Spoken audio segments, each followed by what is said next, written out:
বেশ খেলা শুরু হয়ে গেছে।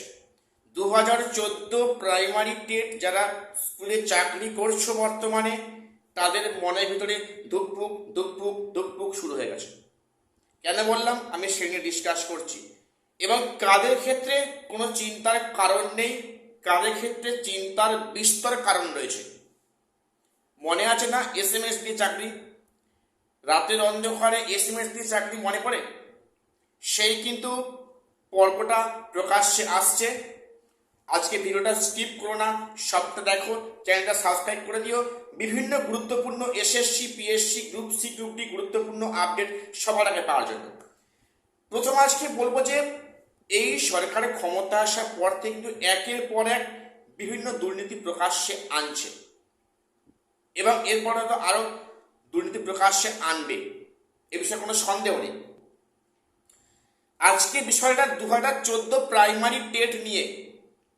2014 প্রাইমারি টেট যেটা হয়েছিল, সেখানে পরীক্ষা হয়েছিল। তোমরা জানো যে পরীক্ষাটা কীভাবে হয়েছিল বা সেখানে নিয়োগটা কীভাবে হয়েছিল। ইন্টারভিউ হয়েছে, তাও সে একটা বিচিত্র রকমের ইন্টারভিউ, আমি অবশ্যই আজ এই ভিডিওতে বলছি।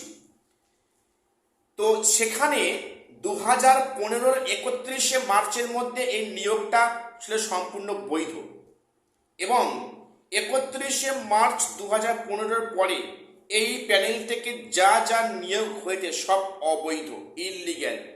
সেই এসএলএসটির সেই এক্সপায়ারি অফ প্যানেল কেস ভালো করে বুঝে দেখো। 2015 31শে মার্চের পরে এই প্যানেল থেকে যাদের নিয়োগ হয়েছিল সবই ইললিগ্যাল, অবৈধ। এদের প্রত্যেককে ছাঁটাই করা হবে, এমনটাই বললেন নতুন মুখ্যমন্ত্রী। তাদের কিন্তু চাকরি বাতিলের পথে। এটা শোনার পরে কিন্তু 2014 প্রাইমারি টেট যারা পেয়েছেন প্রত্যেকে মনে একটা ভয়ের আতঙ্কের পরিবেশ তৈরি হচ্ছে। তাহলে এটা কাদের সমস্যা হবে না? না, 2015 31শে মার্চের আগে যাদের নিয়োগ হয়েছে তা একটা সম্পূর্ণ বৈধ নিয়োগ। আর 31শে মার্চ 2015 পরে সব নিয়োগ অবৈধ, ইললিগ্যাল। এখানে কি ক্ষেত্রে ইললিগ্যাল?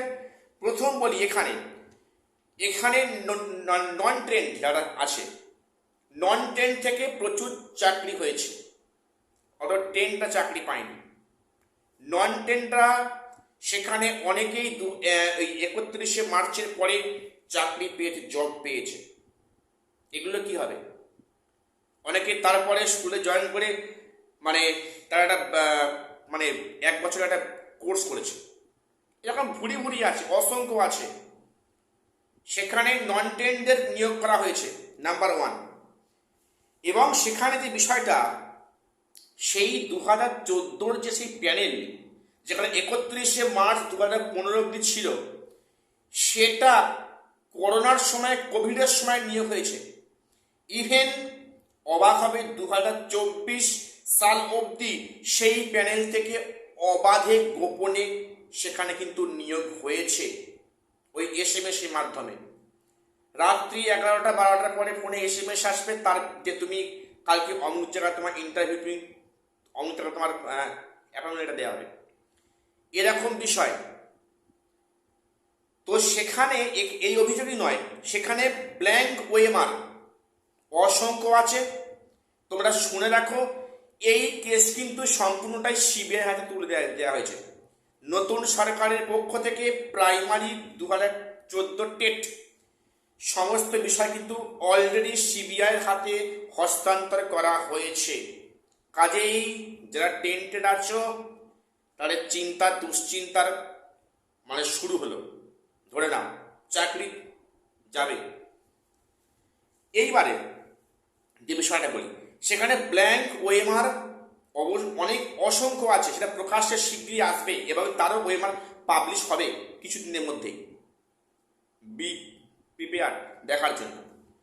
সেখানে কীরকম হাস্যকর পরিবেশ হবে সেটা প্রকাশ্যে বুঝতে পারবে। তাহলে এই যে রাতে অন্ধকারে এসএমএস দিয়ে পরের দিনকে চাকরির অ্যাপয়েন্টমেন্ট আনতে বলা হয়েছে, সেখানে ডিপিএসসি অফিস নয় এমন, যেখানে সেখানে ক্যান্ডিডেটদের ইন্টারভিউ নেওয়া হয়েছে। সেটা আদৌ প্রাইমারির কোনো একটা অফিস নয়, যেখানে সেখানে একটা বিল্ডিংয়ে আবাসনে ইন্টারভিউ নেওয়া হয়েছে।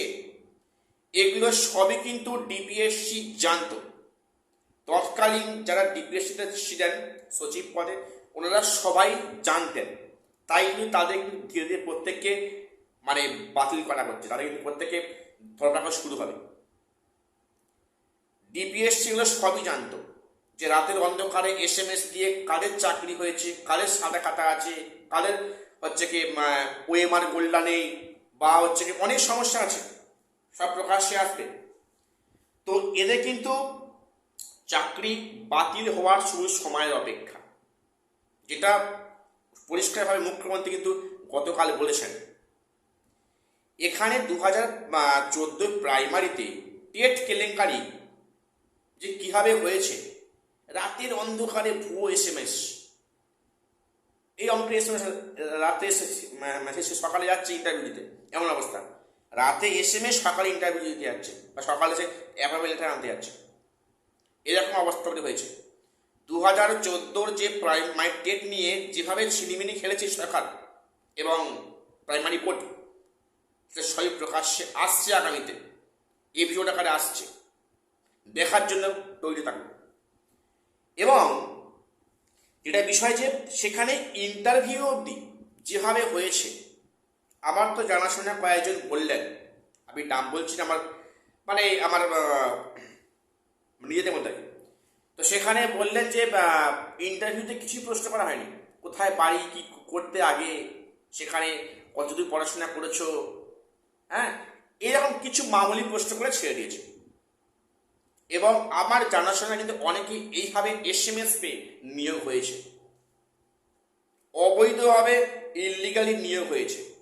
আর সেখানে একটা প্রশ্ন, তাহলে কি এই প্রাইমারি যেহেতু এক্সপায়ারি অফ প্যানেল যে 2015 কলেজে নিয়োগ হয়েছে, 2024 সালে সেই প্যানেল থেকে নিয়োগ হয়েছে, এ যেন যেন আনলিমিটেড রাখি। ইভেন সেখানে অভিযোগ আসছে যেটা, যে পরীক্ষা বসেনি সেও এসএমএস পাঠিয়ে চাকরি পেয়েছে।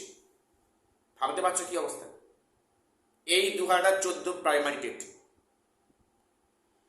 তো সেখানে যেটা বলছিলাম যে এটা কিন্তু এর প্রভাবটা পড়বে এসএলএসটি এক্সপায়ারি অফ প্যানেল, সম্ভাবনা বেশি। যদি সেই দিকে আগায়, এই সরকার কিন্তু অবশ্যই এক্সপায়ারি অফ প্যানেলটা কিন্তু অবৈধ বলে ডিক্লেয়ার করবে, এবং এটা কিন্তু বাদ যাওয়ার খাতা শুধু সময়ের অপেক্ষা।